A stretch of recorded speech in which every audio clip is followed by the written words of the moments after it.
a late episode of Chill to Action, y'all. Sorry about yesterday, but thank you all for coming in and hanging out with us today.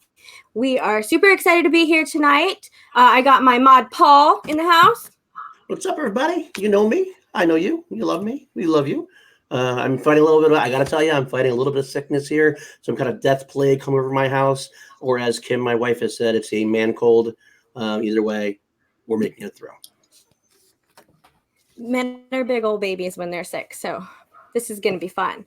I also have my dear sweet co-host from the Call to Action podcast, Mr. Nat. Hi, everybody. Thank you so much for having me because I love the Chill to Action idea, and the Redskins just lost to the Bears, so it's a good day. So, yeah, happy to be here. Yay. Thank you so much, Nat. We love you here. The Bears. And last but not least, y'all, we have a very special guest with us tonight that I'm so happy to have on Chill to Action. One of my favorite competitors in the entire Schmoedown, Mr. Kevin Smets. Hi, thanks. That's very nice of you. Thank you very much. Can you guys hear me? Let me Funnel Fairy Butter Bar. Funnel Fairy Butter Bar. That is Funnel a deep Fairy Butter IG. Bar. Let's see if anyone knows what I'm saying there. Funnel Fairy Butter Bar. I'm very happy to be here. Thank you. It's been a long day at work, but I got here, and it's a nice way to end the night. Hi, Kevin. What is that? Whoa. we got some graphics here. We got space age graphics here. That's right. Welcome. Yeah, we're into this. Yeah. Thank you so much, Kevin. Thank you all for hanging out with us late tonight.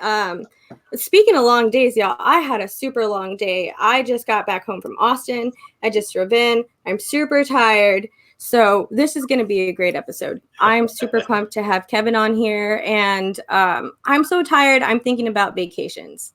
Kevin, you got a vacation coming up, right? Yeah. I mean, well, originally we were trying to do it in the living room on the phone, but this app doesn't really work with the phone, so I had to throw it on this computer. But yeah, I have my place is disarray. I'm going to Barcelona, and I'm going to Prague, and I'm going to Germany, and I'm going to the Netherlands, and I'm going to Belgium, I think, and I'm doing all of that at the end of the week. I wrap on my show, Real Housewives, and then I'm in there. So, look at that. Hitman knows what he's talking about. If anybody would know that was for you, buddy. That was for you, Hitman. But yeah, so it's gonna be a little crazy in the next week or so because I have a match coming up too, which I can't say who I'm playing, but that's all happening. So it's a crammed week today. Have you ever been to Europe before? Yeah, many times. I love it there. Usually I try to go to a different country in between every show that I do. Or at least this last time I was in Europe was a year ago. So exactly a year ago, almost. Which is kind of so funny too, because the last time I had a fan league match right before my flight too, and I remember thinking like, oh, that'll be a long flight if I don't win. So I believe I played Eli before my match. Shout out to Eli if he's listening or watching in the Full Metal Geek division. So Sweet. Yeah. Well, my first question to you is: Yes, my friend. We talked about just earlier. We talked about the Bears playing and that thing. I want an update on the Liquor League Fantasy Football League. Oh man. Oh, listen. I feel bad that Ben has his back issues and they had to cancel because I don't know if Guy's watching, but I started out at a rough patch, 0-2. But my Super Bowl was this weekend because I was playing Guy and we were talking shit. Excuse my language, but we were talking smack all week long. And I can proudly show you the score on my phone right now because it is over. And I'm looking forward to their next stream because I'm going to definitely, touch base. But there it is. Oh, wow. 149. I whooped him. Where are you at, Guy? True goes down. Where is Joe? Look at this. By the way, I only see the private chat up here, not the public chat. Is that how? I don't know how this app works. If you hit chat settings, I think you might have to click on guests and see comments. Let me try that. Oh, it's okay. I don't really need to see it, but that's all right. We do it. Well, just so we know, we got. Here it is. But yeah, so yeah, I beat Guy. I have been. Hi, Sari. I've been talking a lot of smack and getting my ass kicked the first 2 weeks. So I'm so glad that I beat him. And so if I beat him and Ben, and those are the only two people, I mean, believe me, on their next stream, they're gonna hate it. I'm gonna spend all my super chat money to make their lives miserable. That's money my well chat's working. Well spent. Okay, good. Yeah. Let's see, hi, Janine's in the chat here. Hi, Janine. And let's see, Kelsey's in the chat here. Oh, Kelsey. Kelsey. Hey, Kelsey, Everyone's the hair looks hanging good, out. Kelsey, by the way. I meant to say. Right. Looks good. You know, it's Yes, solid. Kelsey looks very good as a blonde. I love it. There it is. Random rocket real riffs and reviews. Quite a Dub name. Smasher. That's a quite a username. I like that. It's a fantastic username. He's the founder. He's the main man of the Dungeon That's right. You did that. fan group back in the day. Back I hope you're wearing a shirt, buddy. I hope you're wearing a T-shirt right now. Well, wear pants off stream, so you got to take off your pants to be on the stream. Just so Yeah, there you go. That before, That's I did not bring that over to Chill. That was not clarified. Cleared with I me. better go.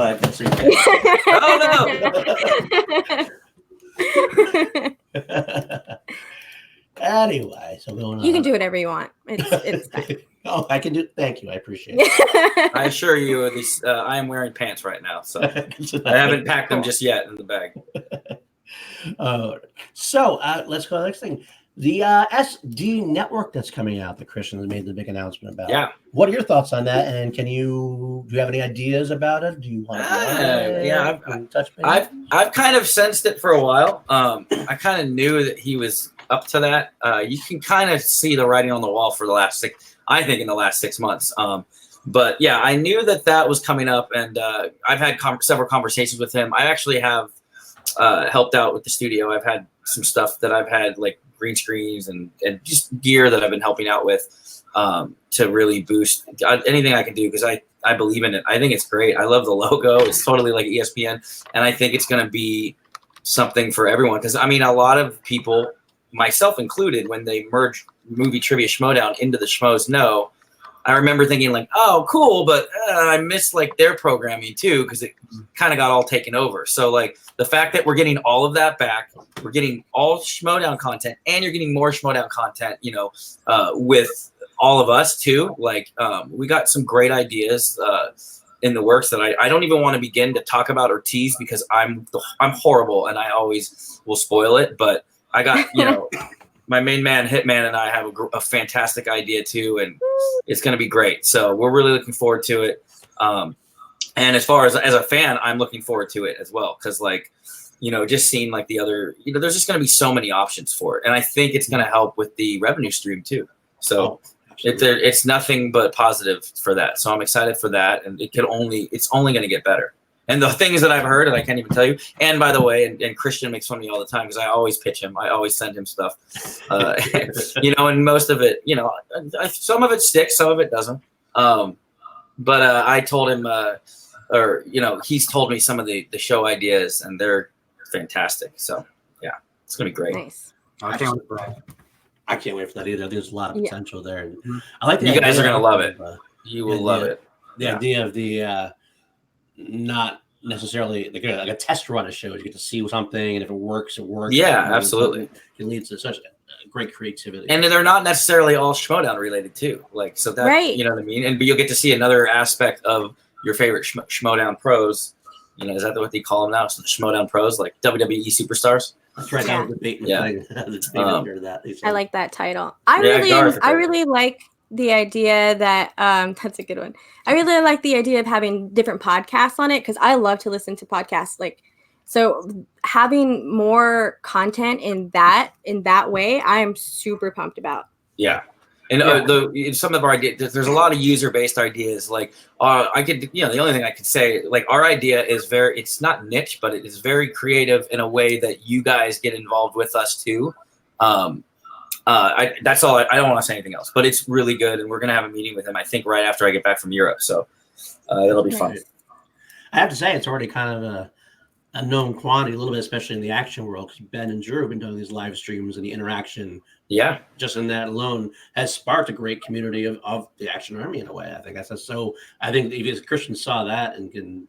Not that he stole it, but he sees that as a good thing, and he can bring it to this larger Schmoedown field. Absolutely. I mean, and Ben and Guy have his ear too. Like they really trust them, and I'm sure it's a lot of Ben and Guy saying, "Dude, you need to start doing this. Like this is a fantastic idea," and then just turning it into a whole network. You know what I mean?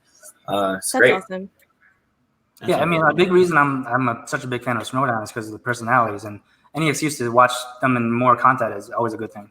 Oh yeah. I mean, we'll see. I'll tell you one that never got green lit. I don't know if it ever will, but I pitched him a show where, and it might happen one day, but called The Smasher's Revenge, which is basically me sitting down with Kaiser and forcing him to watch the worst of the worst IG movies. So, and then we stream it live and you can watch along with us. So I'd love to see that guy watch, and not even the worst of the worst, but just imagine Kaiser watching Harry Potter and the Sorcerer's Stone. It would pull his hair out. So that's not something that's been officially greenlit or anything. So I can say it. Like, that's one of my ideas that I talk with, that Kaiser and I, look, if it's not on the network, Kaiser and I will do it on because I have a KOTOR channel, Knights of the Old Republic. So we'll give it to the Schmoedown network first, but if not, there's going to be a place, because Kaiser's down too. I mean, he's going to hate himself and want to stab forks in his eyes watching these movies, but I think it's funny because, like, just when I even try to explain him when he's helping me train, and he's like, "Wait, what is a Hufflepuff? You know, a buckbeak? What the hippogriff? Hippo, fuck off! You know, just get so mad." So what is the worst IG movie in your opinion? Is R.I.P.D. without a doubt. Oh, Nice. I have that answer right away. In fact, I always make jokes about Green Lantern, but I actually like Green Lantern. I think Cushing likes Green Lantern too, but R.I.P.D. is absolutely. I mean, I get to that movie and it is depressing. How bad it is. Oh, I don't understand how they. And I know way too much about that movie now because I don't let that, you know, I don't let any of the movies go. I literally try to. I call them a trip around the sun. Usually when I get a trip around the sun, when I have a match, I only have about 6 weeks to prepare, and I can't get everything. But that's not my Kaiser impression, guys. That's not my Kaiser. He thinks it's not a Kaiser impression. I don't have time for impressions. Get out of here. Get out. But yeah, so we'll definitely, yeah. What was I saying? Man, get off my face. More Kaiser shows. That's basically what you're saying. Yeah. Oh, but R.I.P.D. would be absolutely my number. Yeah, it's bad. But I try to watch them all. So I've watched that movie way too many times. Like even like stupid plot things, like the Deados. You know, here's how great of a movie that is. You know how you get a Deado, which is a person that's hiding because he hasn't gone to heaven or hell yet. He's hiding on Earth. You know how you pull him out? You eat spicy Indian food in front of him. And then that pulls the Deado out and creates the problem. And then they have a scene with Jeff Bridges eating Indian food and like, and it's falling all out to gross out the Deado that gets out, and then it's a whole thing. That's weird. I just blocked the entire movie out of my head. Like, I can't even imagine how to watch it again. If you knew how many times I've seen that movie because of the way I study, you'd feel sorry for me. I already do. I'm guessing that's a no, Justin. That's a no, Justin. No, Justin. Read the Wikipedia. That's all you need. We're talking about bad IG movies right now, Brienne. Bad IG movies. Well, we're all going to move on because you brought up an interesting thing. There was a segment. It's a great transition. You talked about your channel, the KOTOR channel. Yeah. Tell everybody about what you did at KOTOR. It's funny because I got to say before you let you begin is that I saw you introduce in Inner Geekdom. I recognized the name. I didn't put two and two together. No way. And I went back. So I remember I read this interview that you gave to, I don't remember what magazine it was now, but wow, really? Talking about KOTOR. And I looked it up again the other day. I was like, oh, that's what it was. About what you do with KOTOR. So. Yeah, it all started. I had back when I had roommates. This is how long ago it was. It was over like 10 years. But like I lived with a guy, and I was playing. I lived with like 3 dudes, and like one of them loved Star Wars, but he didn't have patience to play like a role-playing game. And I would just play KOTOR for the first time, and it's like a 60 or 40-hour game or whatever. And I don't want to spoil the story, although by now you should have seen it. But in case they make a movie, which is like a translation of the movie, which is the rumor, I don't want to spoil it. But there's a big twist that literally in the middle of the game blows your mind. And the story, Christian's been on record for it. The first interaction I ever had with Christian was through Rachel Cushing. Rachel gave him one of my KOTOR movies, and he watched it on a flight to New York once, and then talked about it on Jedi Council, and I geeked out about that. But I took the game. So anyways, it's like 40 hours, and about 20 hours in, it's really when it kicks into gear, and it is as compelling a story as Empire Strikes Back, and I stand by that. If they do a translation of that game and they kind of treat it like they do the Harry Potter translations, which I love that idea, and just trust that people aren't going to spoil the twist, it is so good. A lot of people during Game of Thrones didn't spoil the Red Wedding, so I think that fans would behave. But yeah, and so I took the game, and I created movies out of it. And because I'm an editor, I would strip all the audio and music and rebuild it and then edit it like a movie while capturing the footage. And after the first movie, which was really basic, and it was like you could see that there was like hit points and stuff. Then I created this fan base that was a rabid, like back in like 2007, 2008,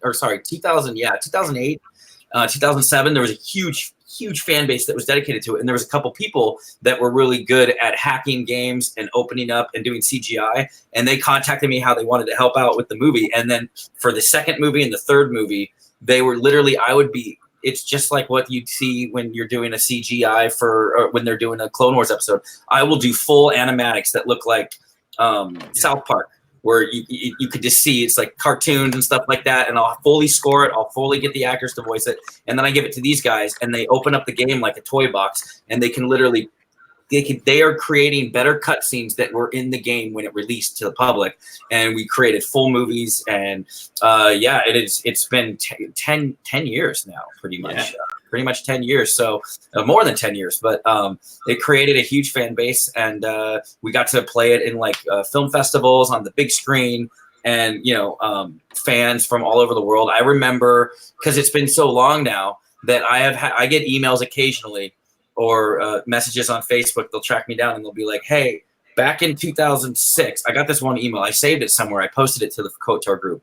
And it was basically, this kid was depressed because his parents were always fighting, and he started getting into drugs and stuff like that and getting suicidal. And he found KOTOR, and he literally said, he was like, you got me through that rough stage in my time. And now he's like a father and has kids because it's 10 years later. You know what I mean? So like, This is back when he was like just becoming a young man or whatever. And it was really cool. So that community is still around.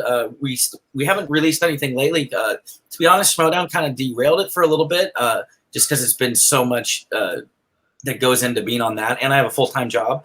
But everybody, if you guys know who Revan is, everybody in the game, they talk about Revan and how he had his fall and the Mandalorian Wars, which everybody you hear about these Mandalorian Wars. They kind of reference it a little in the Rebels cartoon, or you can kind of see hints of it. But we're still planning on doing a show now. We want to do it more like Game of Thrones, so we could have 20-minute episodes instead of trying to get like a 3-hour movie out the way or a 2-hour movie. And so we're still doing it. And everybody in that community, some of you guys are joined. I don't know.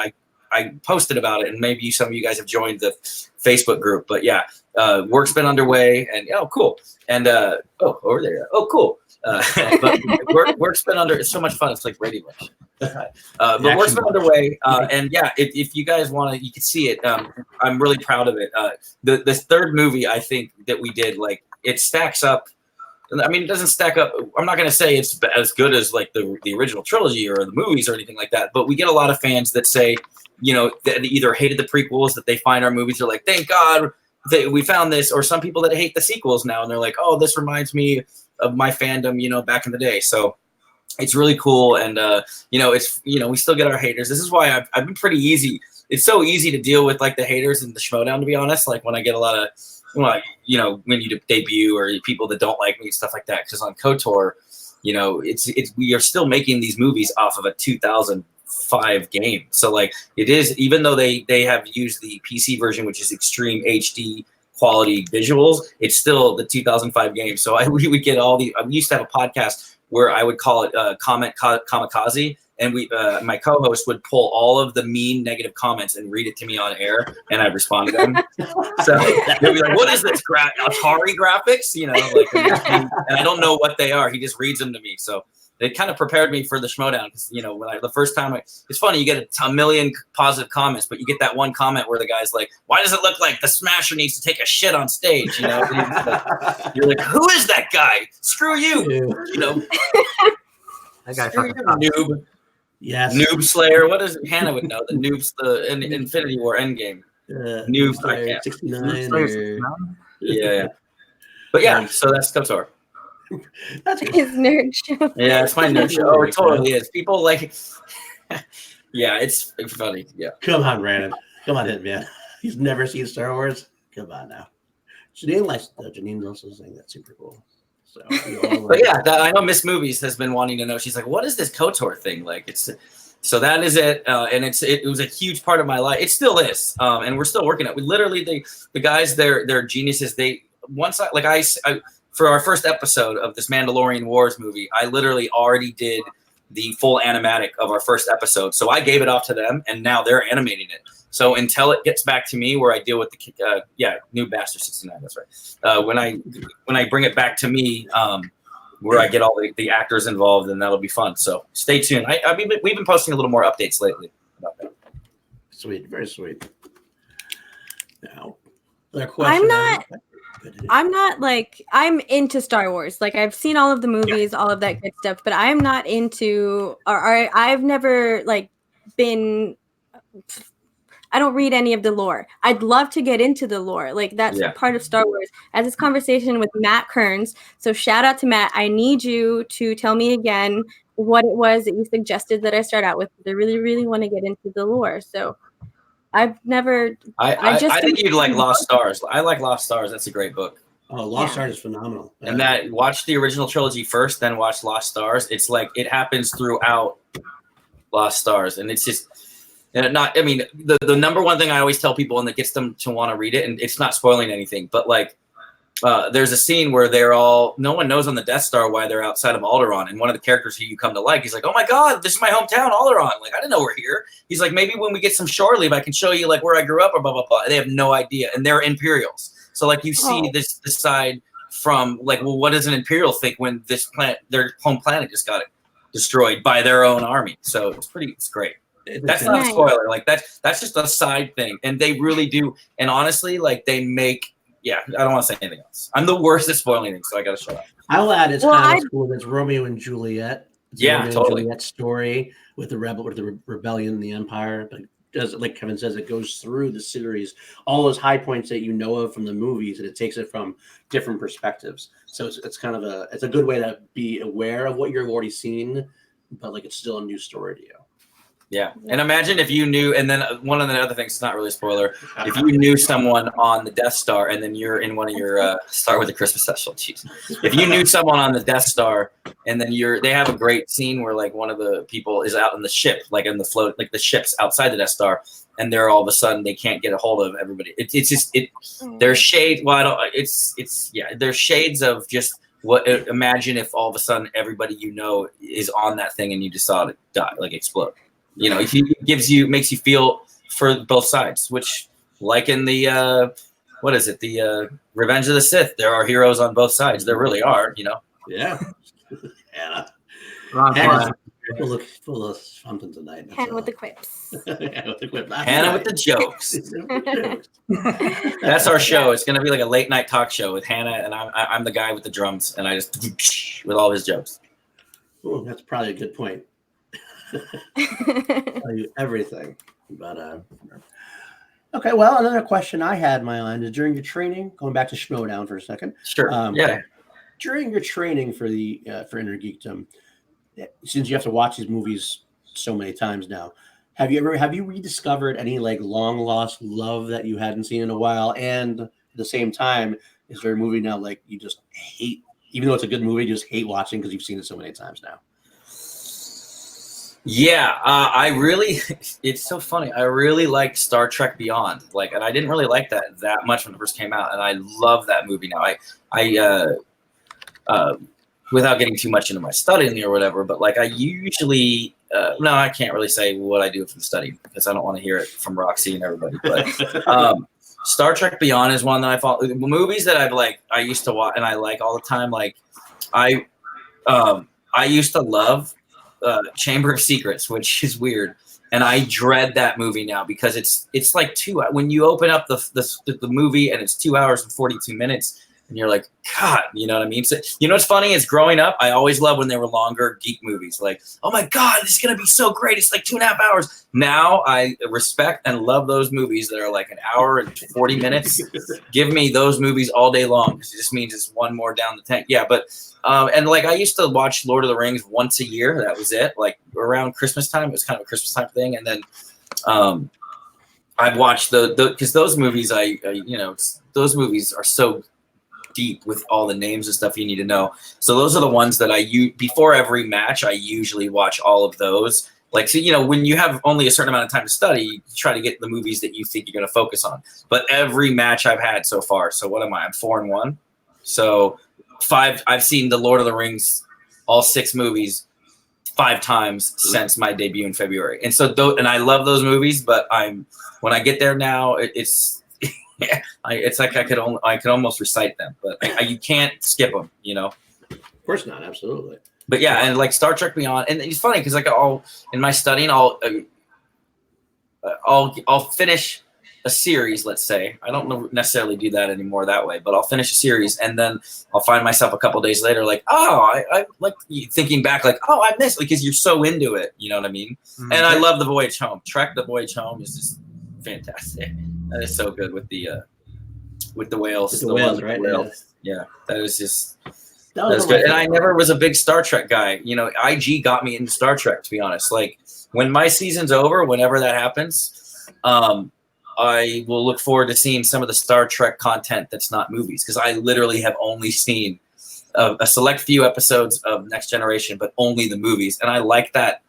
I like that whole lore. I think before I used to just be like, Star Wars a bust. And what's funny is I was a child actor and I worked on a cartoon and sat next to Leonard Nimoy for a week in a voiceover booth for the Halloween tree. And he taught me how to do the Vulcan death grip. And I just remember him teaching me that. And like, I was a kid, I wasn't like mean to him or like unimpressed, but I was still like, you know, wishing he was like Luke Skywalker. Right. Like, and the fact that like now, because he's so talented and he was so good. He was so nice to me, by the way. He was great.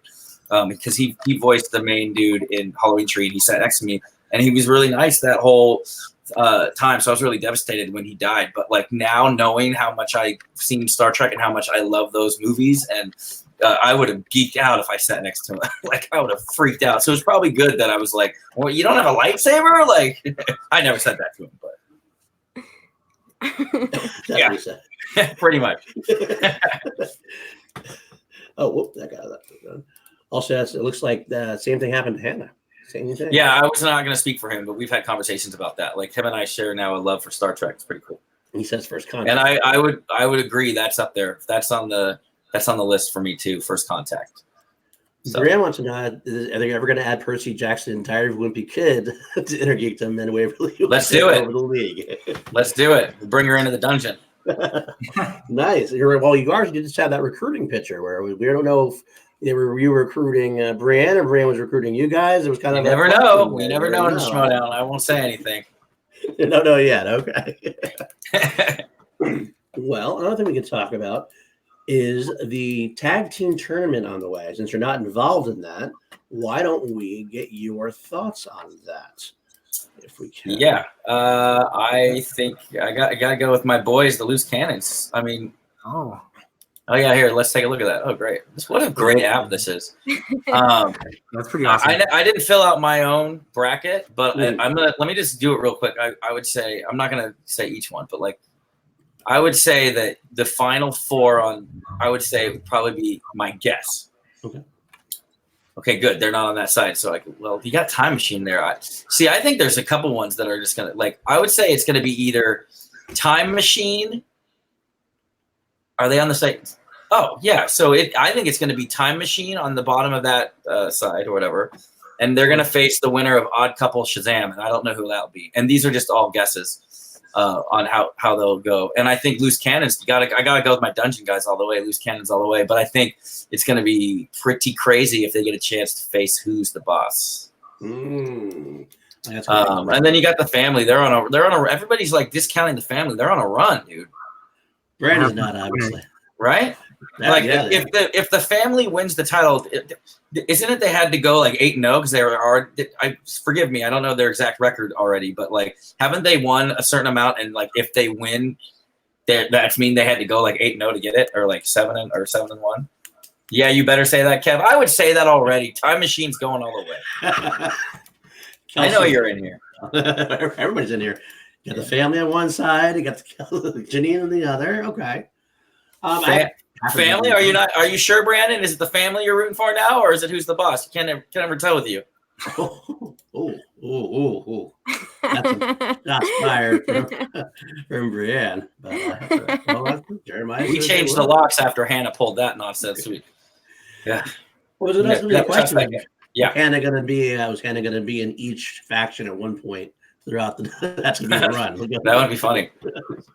But That would be hilarious. All right, let me get this off here. That's a good final four. I think that's a good possibility. Yeah, so I think that would be like Time Machine I think Time Machine for sure in the final four, and then it will a toss up really between Shazam and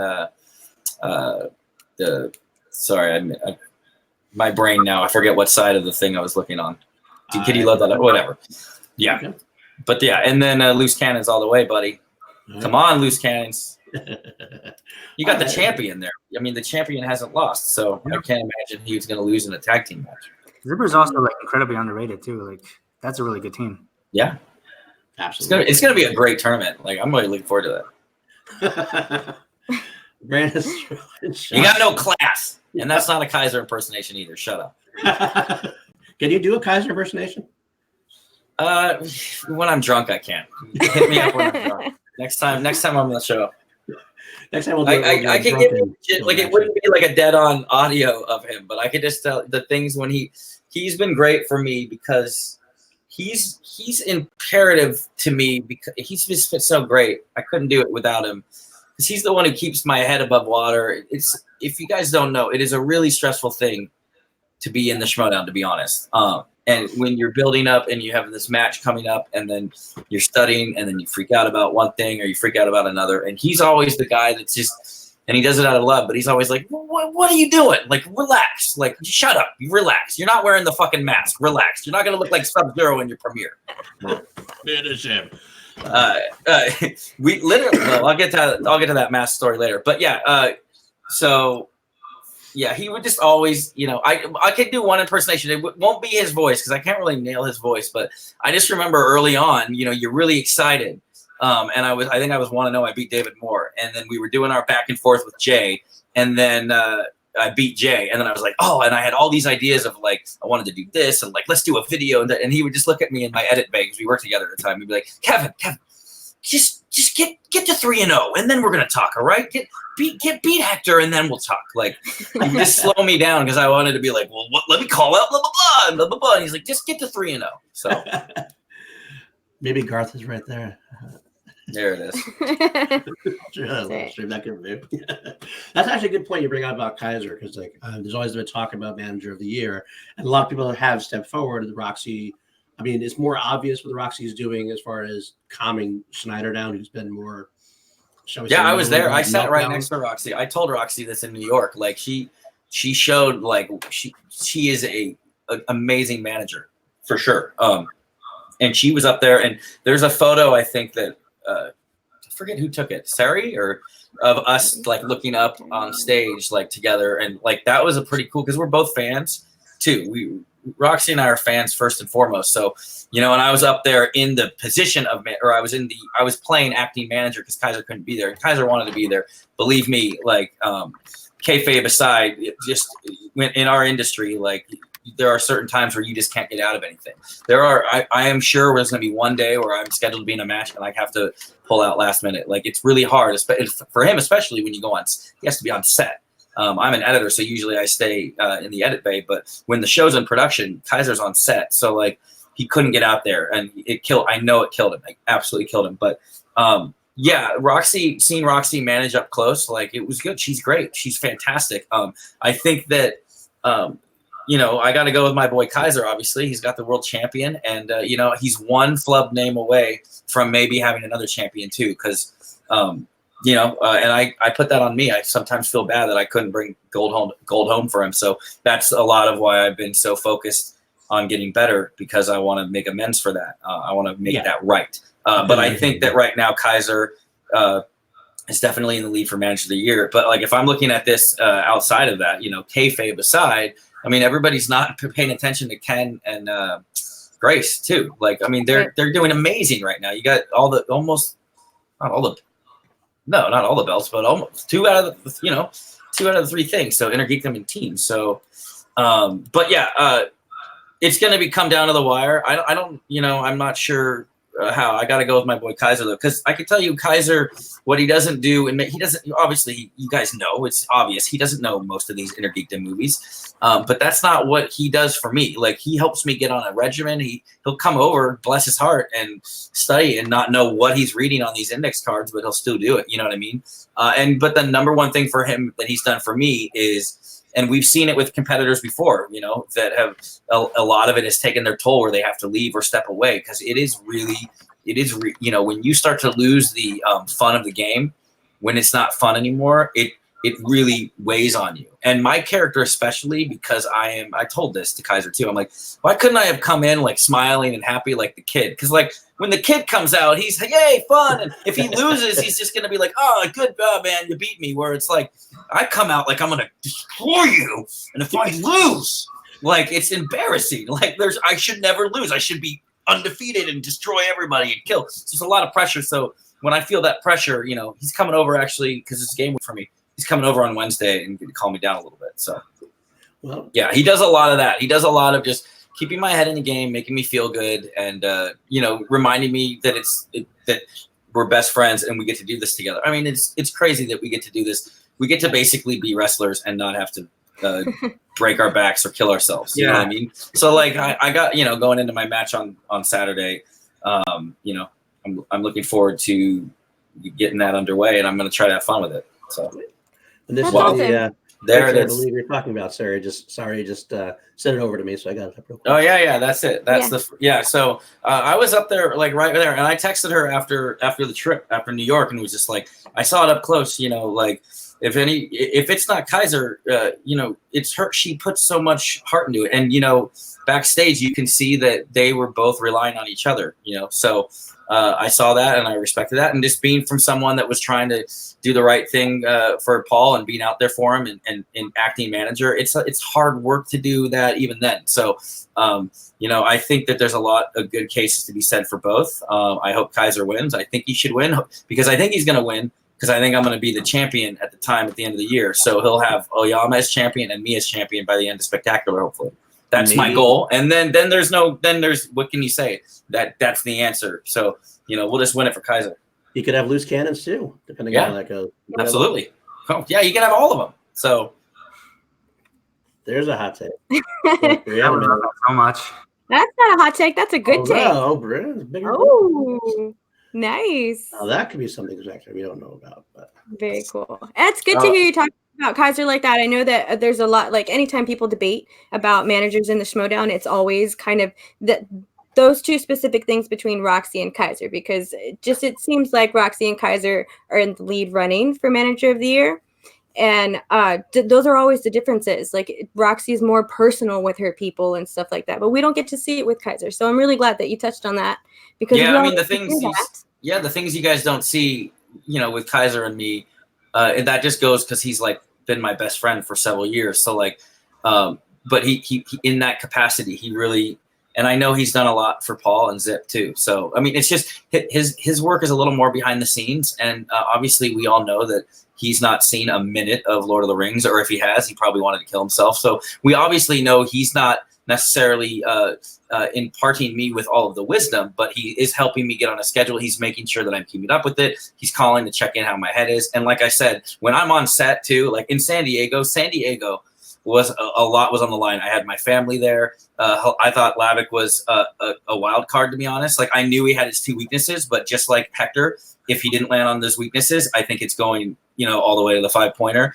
And so much riding on that, because, you know, I could say, you know, when you have a flub like Don't Tell Peter, that kind of rattles you, and it makes you think like, wow, like, and I had to remind myself of my knowledge and how good I am, and that's what Kaiser did, because we are our own worst enemy. The things that we say to ourselves internally, we would never say to someone else, you know, and that's why Kaiser's the one that kept my head above water. And there's another photo, I think, somewhere that's floating around. It was like him and I right before the match when I had my entrance out there, and I had family out there. It was a lot right on the line, but he literally kept me going that day, and just getting me prepared, and just, you know, sometimes you just need to be reminded, you know.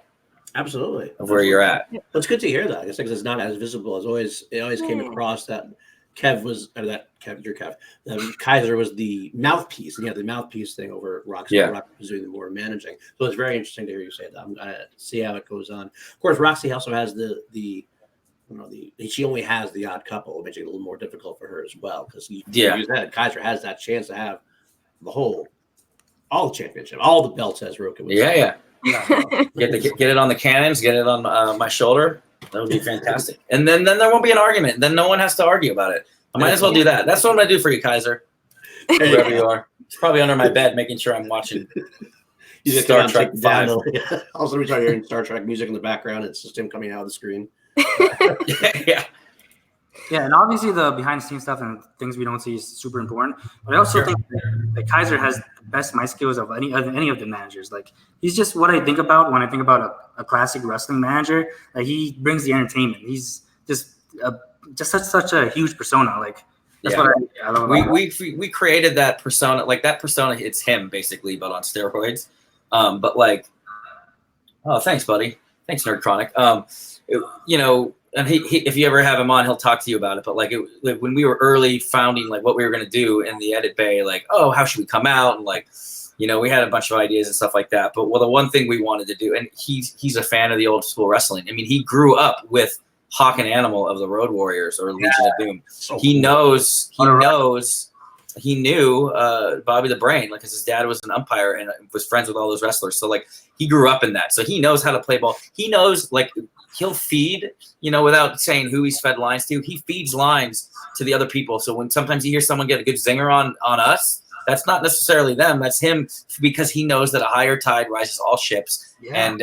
And that's another thing that Kaiser brings to it. And I think he's made the Schmoedown better for it. And it's cool too, because like, I'm not necessarily a master at the mic, but I'm not bad at the mic. But it's nice that he can handle most of that on game day, because sometimes I just want to focus on my match. I don't want to focus on, I got to speak for in front of the green screen and all that stuff. So yeah, I think that's what makes you two like a really good pair, because you're just out there, you're like the silent killer. You go out there and knock people out, and Kaiser's like doing all the mic work. So yeah, I think it's a very good combination.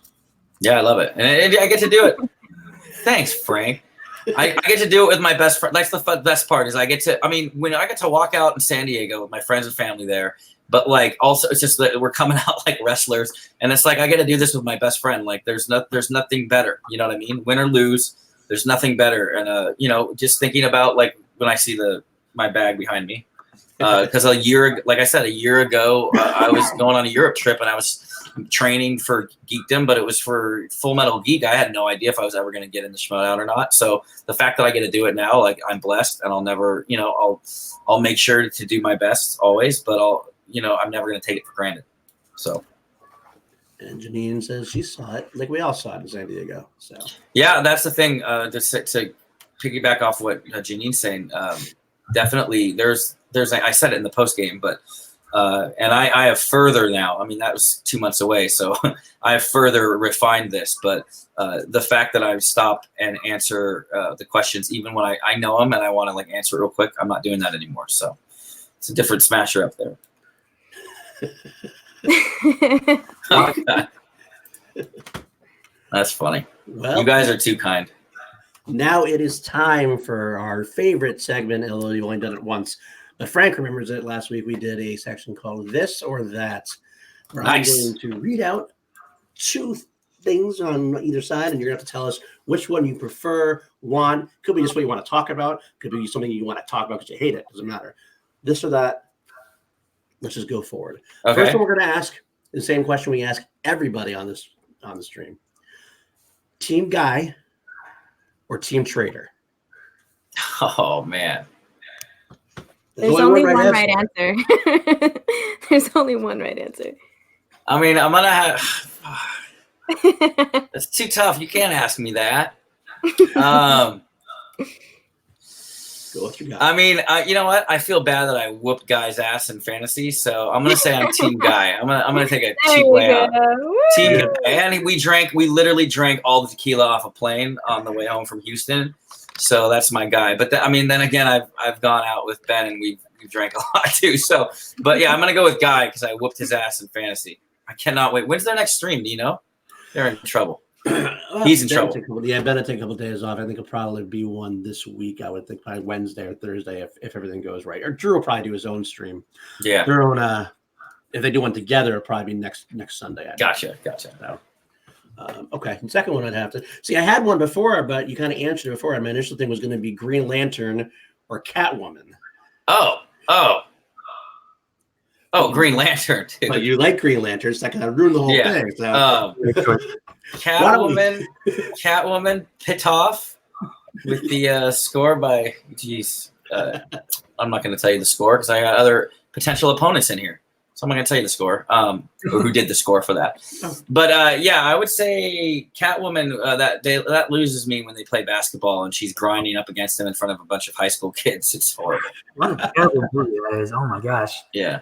So I'm gonna say Green Lantern for sure. It gets a bad rap. Green Lantern.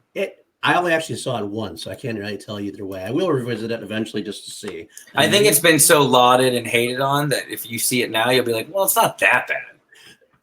That's absolutely right, because when you go in with any kind of expectations, it definitely colors your view either way. Brandon, I'm not helping you with the score of Catwoman because you don't know it, pal. I know. I know it. Give me a break. I don't help my future opponents. Don't help my future opponents. Oh, I do. Yeah, AW. What's up, buddy? AW in the chat. AW. Remember, Albert. I do have to pivot. I didn't have this on my list, but it is something we've been asking people a lot lately too. Sure. Team Lucas or Team Alex? Your BFFs.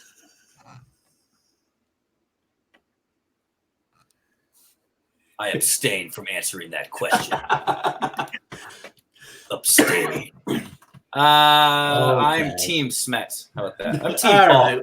I'll let you go. Team Paul. There you go. I'll take that. Okay. Okay.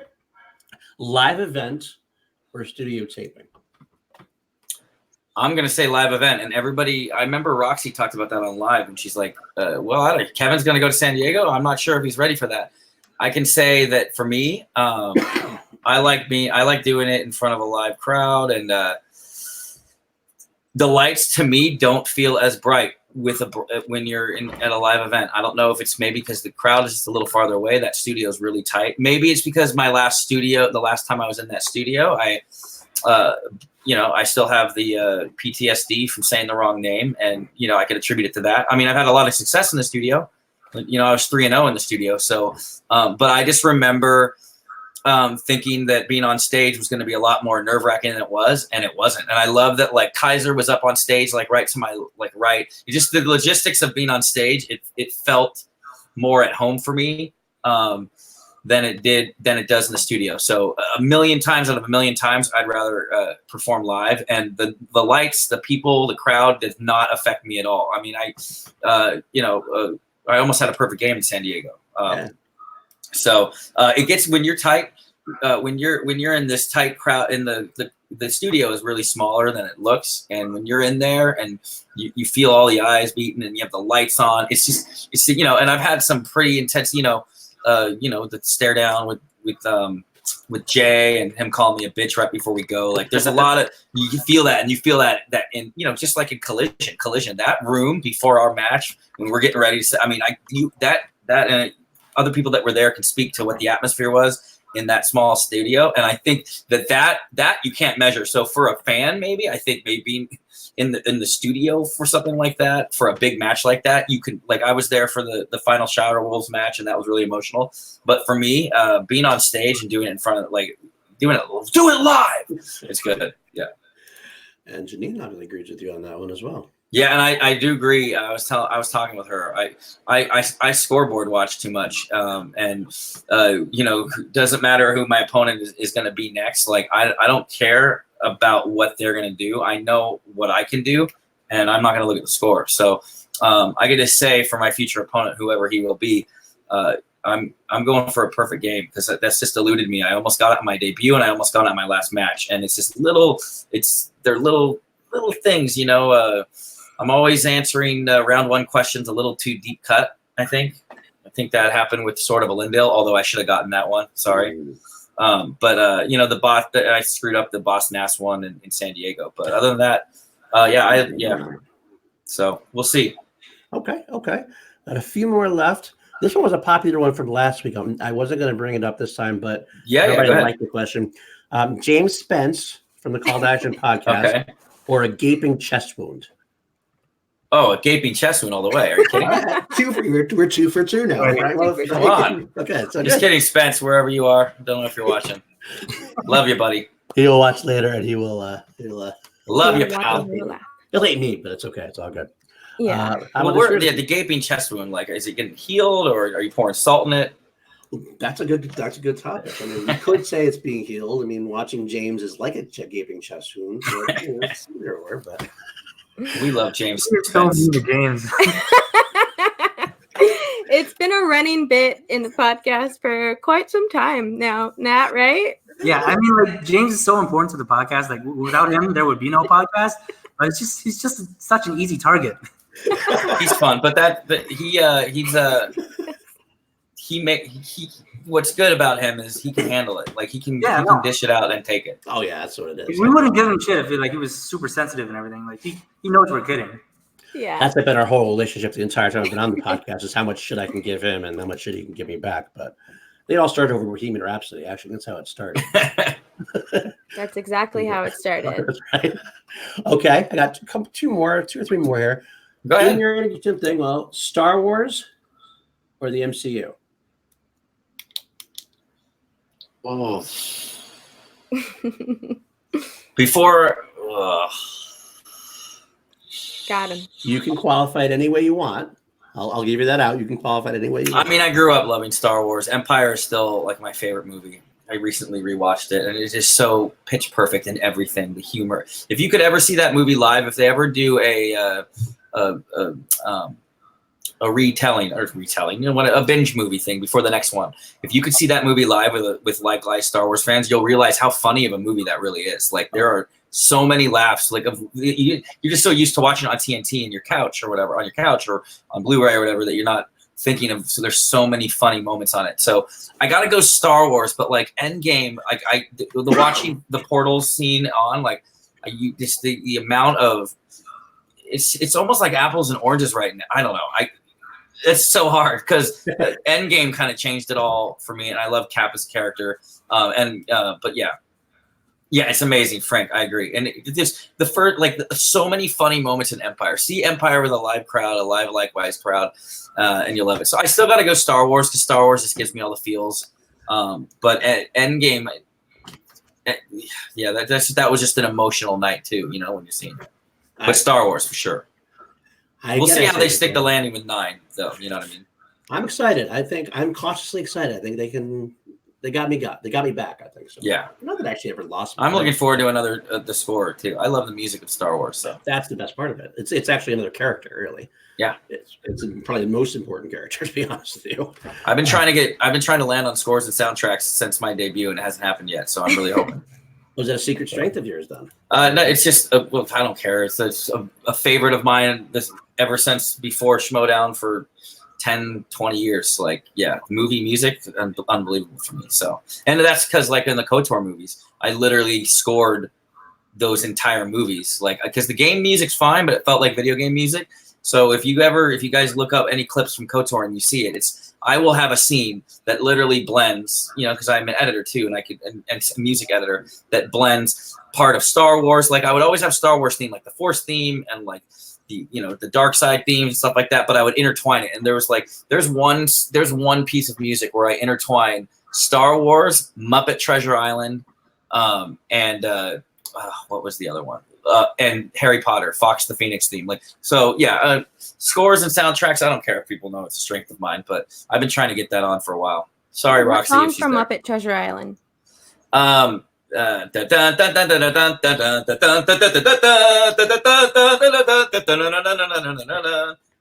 the theme that I used in KOTOR episode 1. Whenever the group fought together, we called it because I would always take the music and then use it. Here's a funny story. In the second movie, we had a love theme between our main character Logan and Bastila Lashan in KOTOR, and I found this theme from Gods and Generals, scored by John Frizzell, and it's the theme. It's just the overall theme, and the whole movie he uses that theme, and it's a Civil War movie. And I repurposed his song for the Love theme. You can, if you search KOTOR episode 2 Love theme, you could probably find it, or Logan Bastila Love theme on my channel. But it's this theme that John Frizzell did. And the only IG movie that John Frizzell scored, by the way, is Josie and the Pussycats, for you guys listening. But I repurposed that whole theme for the Love theme, and it works. But I would intertwine that with then like the Force theme, and then it feels like it's its own soundtrack, right? And I was at a dinner party once, and someone introduced, and there's all this like music equipment around, and I was like, oh, this is cool. Like there's like a guitar and a thing. I was at John Frizzell's place. And my girlfriend at the time, I was like, you got to introduce me to this is John Frizzell. And I actually talked to him and told him about how I repurposed his score from like 15 years ago into a Star Wars KOTOR movie. And then I heard from his lawyers. No, I'm just kidding. I didn't hear from his lawyers. He legit was so nice. And he was like, let me see a scene. And I showed him a scene from KOTOR movie using his music that he composed. And I was like, I hope you don't like sue me. And he's like, no, this is great. Well, that music's never going to get heard again unless people watch that movie. So that's my John Frizzell story. But yeah, scores and soundtracks, bring it on. I love it. I love it. And yes, you put that one up. I have no weaknesses. That's why I don't care if I say it. There you go. That's true. There exactly. It is, Janine. Janine's right. God bless you, Janine. God bless you. That's another one too. I will agree with Eric on that one. Like CapCut, that's a. Oh yeah. Well, my favorite Portals. You can't. I can't listen to Portals without getting all the feels from Endgame, and that's what Portals is insane. And then Hlavik went out to Portals in San Diego against me, which was funny because I was like, I was literally like, to calm me down, I was listening to his entrance music not 10 minutes before our match, and then he plays his music. It's the same song. The same song. Nice. Very nice. Very nice. Okay, got two of them. First one: call to action, or dedicated to whoever they are. I'm on call to action right now. I gotta go call. What am I gonna say? The other guys? I gotta go with you guys. You guys have me on. Although I do. Wait, you know what though? I don't know, because the dedicated to art guys, they're super KOTOR fans. In fact, Chris was just like how you recognized from that article. Chris was a fan of the KOTOR movies for years before he ever met me on Schmoedown or any of this. So I'm gonna give it a tie. I'm these tough questions. I'm being a jerk, but I'm gonna give it a tie. Okay, I'll go with that. Or the rundown. I give it to the rundown. Just kidding. I saw Frank's message. Oh, Frank. Frank is not allowed to win the award this year. Why is he still trying? Stop it. That's right. We actually like Doman too. We're okay with Doman. Yeah, we're fine with Doman. Yeah, he's great. He's a huge KOTOR fan. He's working on stuff about KOTOR on his own. So it was really cool to like connect. And he literally on the show, when I appeared on his show, the day before he was doing research, he's like, oh my God, that's the same guy, Kevin, because that did the KOTOR movies. He had no idea, and he had been following it for years. That's awesome. One last question. Well, in the this or that, into that. Sure. Now this comes from Houston. When I first met you, and you yelled at me, you were drunk, and you told me if I ever said anything about this and this got out, you would kick my ass. I have no idea what you're about to say. Now I'm nervous. Phantom of the Opera or Lame as Rough? Phantom of the Opera, hands down, dude. Okay. No more talk of darkness. Forget these wide-eyed fears. You're safe. All right, that's it. That's all. I want. How dare you? You shut your trash mouth. There you go. That's what I remember. When you were drunk and I walked on it. It was fun. Okay, that ends this week's This or That. That's fun. I know I wimped out on a couple of them, but sorry. That's all right. I give you the hard ones, but you're the guest. I'll let you ease off. But here's a hard-hitting question for you that's not a This or That. There's a match coming up soon between a certain person in the chat, Brandon Hitman, and Chandru Tuhapati. And the winner of that will be facing you. What are your thoughts on the differences between the opponents and where you see that might go? Oh, well, I gotta say, I'm fond. Kayfabe aside, I'm fond of both guys. I'm friends with Brandon. He's a really good dude. I think if it ends up being Brandon who wins, and it's Dungeon versus the family, I think that would be a lot of fun. Like that would be a lot of fun. I could just imagine. I'm looking at this give him. But I could imagine that would be a lot of fun in the build up. You know, that aside, you know, we would have our fun against each other too. I know that for sure.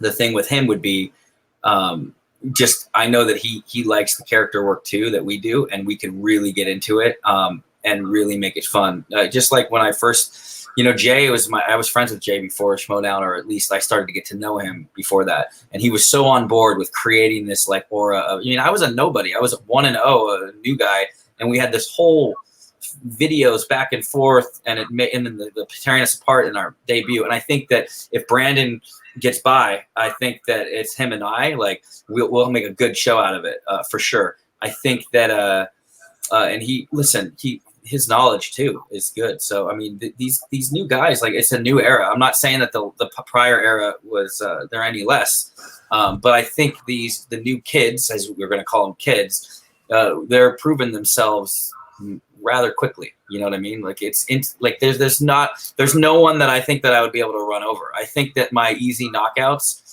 are in the past, to be honest. And I think that might have been an old era versus a new era, or just there's a little bit of the luck too that's involved as far as with what happened with Hector getting knocked out and Lava getting knocked out. I think that if they spun differently, it would be a different story. I still think I would have won. But so for Brandon Hannah, it would be fun because of the family, and we would get to mix it up. And then because we talk shit to each other all the time anyway, and I would smash the shit out of him. Like he'd be toast. He knows it too. You know it, Brandon. You know it when he's making fun of me for watching The Crow. Like you're gonna get a 5-pointer on The Crow one day, pal. You're not gonna know the answer. I would love that. And Chandru is also like his path reminds me of mine a little bit prior to Schmoedown when I auditioned and then I didn't make the cut and I was really focused. And his first match he lost. He didn't win. The Hitman won. So and he could have just slunk away and said no, forget it. But you obviously can see he put the work in. And every match he gets better and better. So that match between the Hitman and Chandru is going to be great. I'm going to be watching it, obviously, with vested interest, but I'm very interested in who's going to win that one. But I'd say whoever wins is going to give. It's not going to be an easy outing for me, but I'm not taking any of them lightly. But I can say this. When you have an experience like Don't Tell Peter and that knocks you off your game and that really rattles your confidence, even like going into the San Diego match, I was still rebuilding that confidence. But I can say quite confidently right now that I'm using the word confidently a lot, but I could say right now I feel stronger than I did the day of Collision. And I can tell you the day of Collision, you could ask anyone, and this is no disrespect for KO. I thought the day of Collision that it was going to be a one for the ages, but I was convinced I was going to win. That's why you could see the shock in my face when I blew it, and I knew I blew it. And hats off to him, he won, and then he continued to win the title. And Mike's great. But that level of confidence that I had before Collision, I wouldn't say I was quite there yet with San Diego, but I'm back there. So whoever it is, whether it's Hitman or Chandru, like it's gonna be a battle. They're gonna have to do a lot of work to beat me. That's for sure. Damn right. Woo.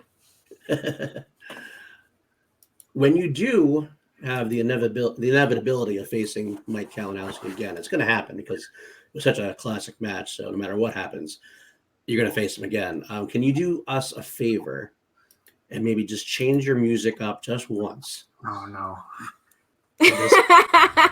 Here it comes. Flesh, Mr. Sam Jones. And like that, Poor Nat. he's gone. Oh man, this is what that hurts my heart because Poor Nat. It's funny because that's a great video, but he lost his chance to go for the title the same exact way that I did, if you think about it, with a total flub. He misheard. I think my brain just misfired. But I mean, if people I had to get I knew that all the memes and stuff were going to come, and I wanted to get ahead of it.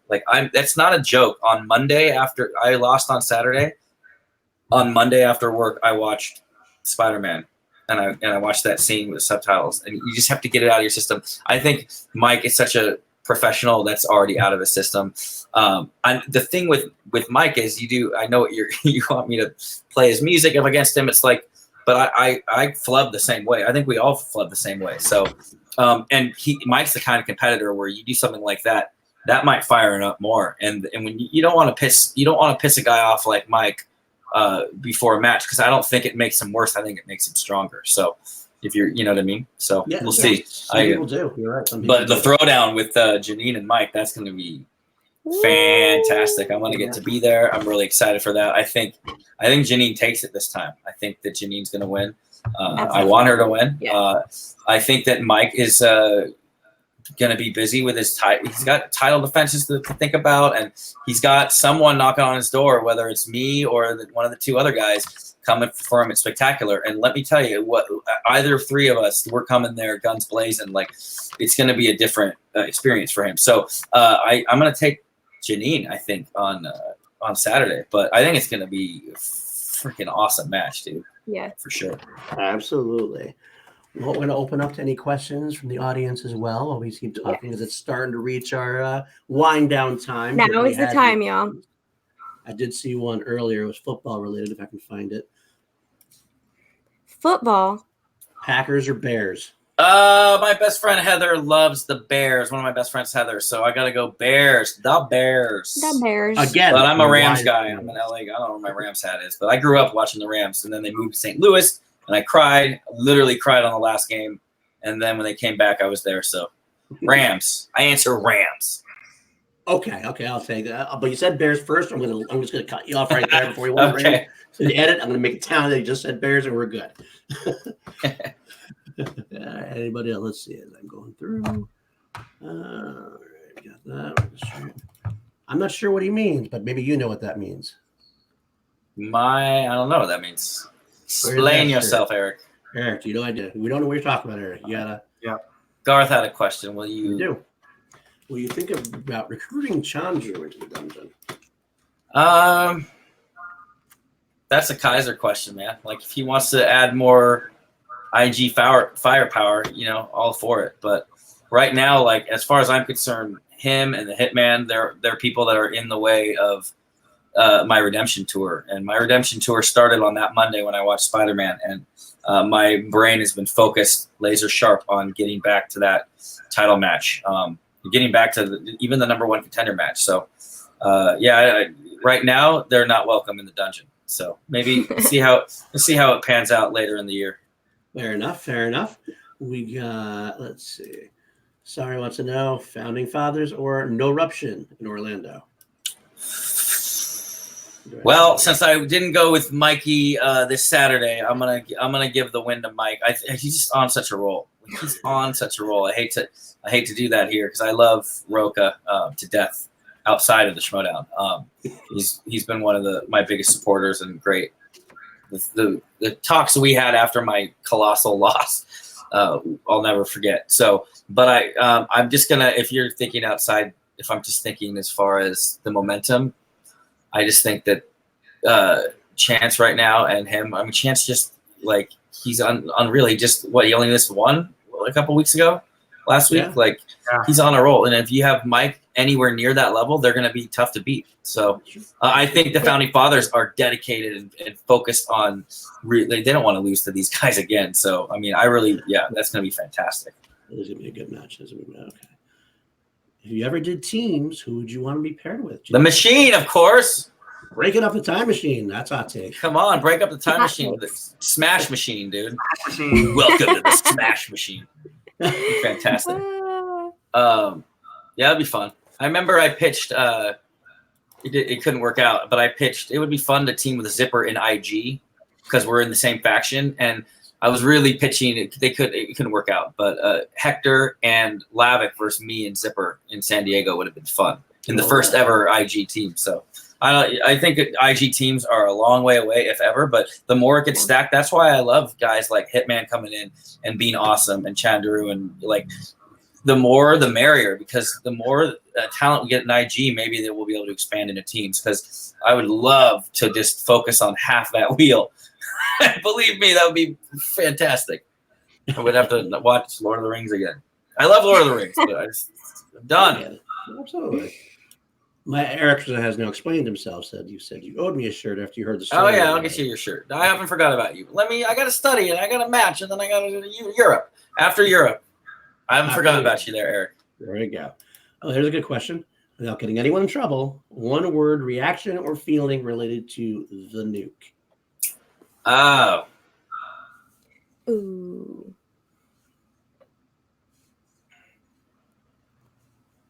I'm not getting anything. Sorry. Yeah, getting anything. Scared of spoiling it. I get it. Silence. Not getting anything. Look at my face. If you see my face, then you know me. Okay. You know what? Crazy. I much prefer to not be spoiled. I get mad at the people in the group. They know I went on a big rant one day about spoiling shit on this podcast. Yeah, listen, you're gonna find out soon here anyway. So yeah. One word I would say is crazy. It's a nuke for sure. There you go. Crazy. There it is, y'all. Guys wants to know. Hell yeah. That's what my audition was originally for. Look, you can talk about how I flubbed my audition, but like I went in auditioning for Star Wars and I was in full Macho Man character, but then afterwards he was like, well, let's just go through IG real quick. And he gave me a 10 rounder or 10 questioner in IG. And I think I did 6 out of 10 or 7 out of 10 for IG. Star Wars, I think the nerves and I didn't do. I think I did like 6 out of 10, which wasn't good enough for Star Wars. But he knows, he's aware. There is a plan one day. I think he's gonna let me go after it because that's why I originally auditioned. And I think he's a man of his word. I don't know when that'll be, but when it will be. I already have a study regimen that I have mapped out that I already wrote out, and if I'm in there, Alex, I've even messaged with Alex. Like I told him I'm gonna give him a run for his money for sure. Brandon always talking shit. Thought you've never seen a Star Wars movie. That's right. That's right. He said that before. He's never Even though he's never seen the movies. Okay. Woo! Get your shine box, Brandon. Get your shine box. Thank you all so much, guys. It's been an hour and 11 minutes. So thank Fun you times. to everyone who has been hanging out in the chat. We love it whenever we have the live chats.